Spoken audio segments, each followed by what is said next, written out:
Hello everyone, welcome to our channel. This is Srishti Agarwal. तो मैं आप सभी कक्षा 4 व 5 के स्टूडेंट्स के लिए लेकर आई हूँ प्रयास हिंदी कार्यपुस्तिका के सॉल्यूशन, जिसमें हमने काफ़ी सारे कार्यपत्रक और आकलन पत्रक के सॉल्यूशन देख लिए हैं। यहाँ पर आगे बढ़ते हुए देखेंगे आकलन 10 से कंटिन्यू।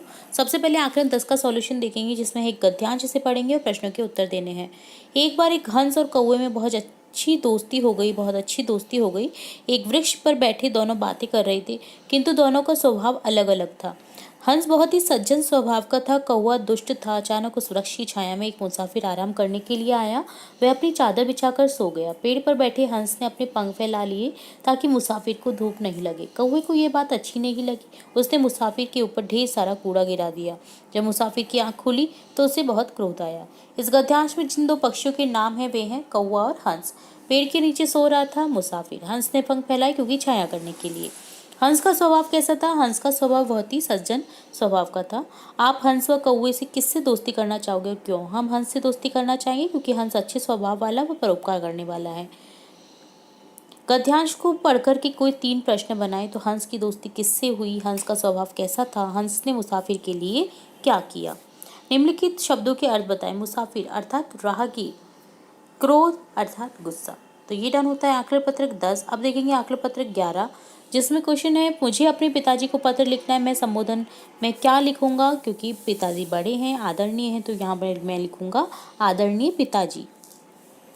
दुकानदार में दार लगता है, दुकानदार शब्द बनता है। धन में वान लगने से कौन सा शब्द बनेगा? प्रत्यय जुड़ा है। प्रत्यय देखिए, दार यहाँ पर प्रत्यय जुड़ गया, दुकान में तो दुकानदार हो गया। इसी तरह से प्रत्यय जुड़ेगा वान अगर धन में, तो ये हो जाएगा धनवान। किस शब्द में बे उपसर्ग नहीं है? बे उपसर्ग कहीं नहीं दिख रहा है, तो वो बताइए। तो देखिए, बेजान, बेईमान, बेदाग सभी में है, तो किस शब्द में नहीं है? तो ये तो आंसर नहीं है। तुम्हारा नाम क्या है? वाक्य में विराम चिन्ह होगा। तुम्हारा नाम क्या है? क्वेश्चन मार्क, क्योंकि क्वेश्चन पूछा जा रहा है।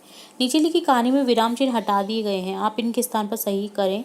तो आपको देखिए सही करके लिखना है। जैसे एक खरगोश था, पूर्ण विराम, वह पेड़ के नीचे सो रहा था, पूर्ण विराम। अचानक जोर की आवाज हुई, धम, तो कॉमा हो जाएगा। खरगोश उठ बैठा, कोना, कॉमा, वह बोला अरे, यहाँ पर आ जाएगा विस्मय बुद्धि चिन्ह। क्या गिरा? खरगोश ने इधर उधर देखा, कॉमा, उसे कुछ दिखाई नहीं दिया, पूर्ण विराम चिन्ह। उसे लगा आसमान गिर रहा है, पूर्ण विराम चिन्ह। नीचे दिए गए वाक्यों को शुद्ध करके लिखिए। तो यहाँ पर आपको वाक्य को शुद्ध करना है। आज पहाड़ पर बर्फ गिरी है। ये बर्फ नहीं होता है, ये होता है आज पहाड़ पर बर्फ गिरी है। राजू व गोलू स्कूल जा रहा था, तो यहाँ पर 2 हैं, तो यहाँ हो जाएगा राजू और गोलू स्कूल जा रहे थे। प्रत्यय जोड़कर नए शब्द बनाए। सेठ में आनी जोड़कर के हो गया सेठानी। इसी तरह से हो जाएगा जीव में एक जोड़ने पर जैविक, मित्र में ता जोड़ने पर मित्रता, फल में वाला जोड़ने पर फल वाला। नीचे लिखे चिन्हों के नाम लिखें। यह है पूर्ण विराम चिन्ह, यह है प्रश्नवाचक चिन्ह, यह है अल्प विराम कॉमा जिसको बोलते हैं हम इंग्लिश में, और यह है अर्धविराम। विद्यालय में अवकाश चाहने हेतु प्रार्थना पत्र किसको लिखेंगे? प्रार्थना पत्र हम लिखेंगे प्रधानाध्यापक को। तो ये डन होता है आकलन पत्रक 11। अब देखेंगे आकलन पत्रक 12, जिसमें क्वेश्चन है नीचे लिखे वाक्यों में रेखांकित शब्दों में विलोम शब्द लिखकर वाक्य पूरा कीजिए। जैसे यहाँ पर आपको जो रेखांकित शब्द है उसकी विलोम शब्द लिख करके वाक्य को पूरा करना। जैसे दिन में सूरज, दिन का हो जाएगा अपोजिट विलोम शब्द रात, रात में चांद निकलता है। स्लेट का रंग काला होता है, काला का हो जाएगा सफ़ेद, और कागज का रंग सफ़ेद होता है। अखिल का घर जयपुर के पास है, लेकिन अनंत का घर जयपुर से क्या है? दूर है। विमल कल अजय के घर गया था और अजय आज विमल के घर आया है। कल का हो गया आज। कविता को पढ़कर नीचे लिखे प्रश्नों के उत्तर दीजिए। रंग बिरंगी मेरी पतंग, सरसर उड़ती मेरी पतंग, फरफर उड़ती मेरी पतंग, आसमान में उड़ती जाती, खेल तमाशे खूब दिखाती, ऊपर जाती नीचे आती, कभी पलटती गोता खाती, चंचल नटखट मेरी पतंग, सबके मन को खूब लुभाती। तो यहाँ इससे रिलेट देखिए कविता है, जिससे रिलेट कुछ क्वेश्चन पूछे जाएंगे जिसके आपको आंसर करने हैं। चंचल शब्द का अर्थ होता है लगातार गतिशील रहना, उछल कूद करते रहता है जो बच्चा, उससे बोलते हैं ना ये तो चंचल है। पतंग उड़ाने में आनंद आता है जब ना तेज हवा हो ना धीमी हवा हो, मीडियम जब हवा चल रही होती है। सबके मन को लुभाती पतंग का अर्थ है सभी के दिल को आकर्षित करती है, सबको अच्छी लगती है, सभी इससे खेलना चाहते हैं, उपयुक्त सभी। आसमान का समानार्थी शब्द क्या हो जाएगा? आकाश। कविता में आई युग्म शब्द लिखिए। रंग बिरंगी, सरसर, फरफर, खेल तमाशे। युग्म शब्द जिसमें युग्म चिन्ह जुड़ रहा है। देखिए, पतंग उड़ाने से पहले आप क्या क्या तैयारी करते हैं? पतंग में तंग डालते हैं, चरखी लाते हैं, माजा लाते हैं। इस कविता को नाम दीजिए। तो यहाँ पर पतंग की बात हो रही है जो कि रंग बिरंगी है, तो मैं यहाँ पर लिखूंगी इसे रंगीली पतंग। गाय की दूध की पौष्टिकता का एक छोटा सा विज्ञापन बनाइए। आपको तो गाय की दूध की पोस्टर बनाना है गाय के दूध के विज्ञापन का, जिसमें आपको पौष्टिकता बतानी है कि उसे क्या क्या मिल सकता है आपको। तो देखिए, पौष्टिक आहार गाय का दूध बड़ों के लिए, बच्चों के लिए, वृद्धजन के लिए, सभी के लिए बहुत उपयुक्त होता है। एकमात्र दूध गाय का दूध। तो यहाँ पर इस तरह से पौष्टिक आहार में लिख दिया है, हमने विज्ञापन बना दिया है। बहुत तरह से यूज़ आता है गाय का दूध। गाय का दूध, गाय का घी, सब कुछ एक दवाई की तरह होता है। तो ये डन होता है आकलन पत्रक 12। अब देखेंगे आकलन पत्रक 13, जिसमें है रेखांकित शब्दों का लिंग बदलकर वाक्य पूरा कीजिए। आपको लिंग बदलना है। जैसे चूहा है तो चूहा का हो जाएगा चूहिया। चूहा बिल में घुस गया और चूहिया बाहर रह गई। घोड़ा और घोड़ा का हो जाएगा घोड़ी। घोड़ा और घोड़ी घास चर रहे हैं। बालक और बालिका पुस्तक पढ़ रहे हैं। सेकंड हो जाएगा क्वेश्चन, उस कोष्ठक में दिए गए शब्दों में से वचन का सही रूप चुनकर रिक्त स्थान भरें।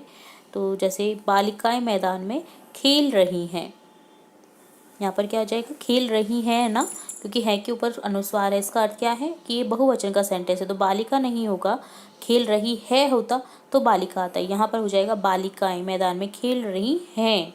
हैं ये देखिए, है के ऊपर अनुस्वार है। राम ने बहुत सारी मिठाइयाँ खरीदी। देखिए, दी के ऊपर अनुस्वार है। जब वह घर पहुंचा तब तक रात हो चुकी थी। ठीक है, यहाँ पर रात आ जाएगा। तो आप ध्यान रखिए कि अगर लास्ट में आपको अनुस्वार दिख रहा है किसी सेंटेंस के एंडिंग वर्ड पर, एंडिंग शब्द पर, तो यह इसका अर्थ है कि वहाँ पर बहुवचन शब्द आएगा। नीचे दी गई कविता को आनंद से पढ़े, दिए गए प्रश्नों के उत्तर दीजिए। कल में नथमल से बोली, आंख मीच और मुंह खोल। उसने सोचा होगा मन ही मन, आता है लड्डू मुंह में गोल।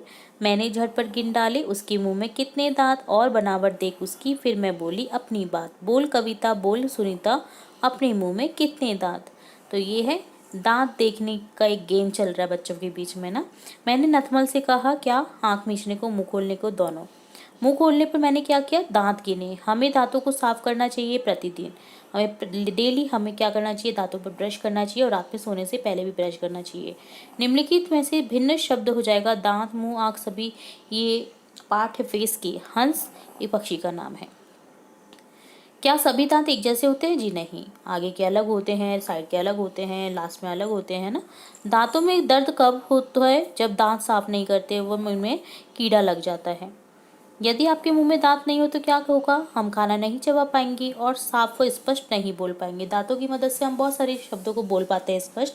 तो देखिएगा, आप जब दांत नहीं होते ना किसी वृद्धजन के, तो उसके जो वर्ड्स है समझ तो आ जाते हैं हमें हालांकि, बट क्लियर नहीं आते हैं। ठीक है, तो क्लियर बोलने के लिए दांत का होना जरूरी होता है। और चबा भी नहीं पाएंगे खाना, वो लिक्विड डाइट पर रहते हैं ना डिपेंड। तो इसीलिए दांतों की आवश्यकता में खाने को चबाने के लिए, साफ और स्पष्ट बोलने के लिए।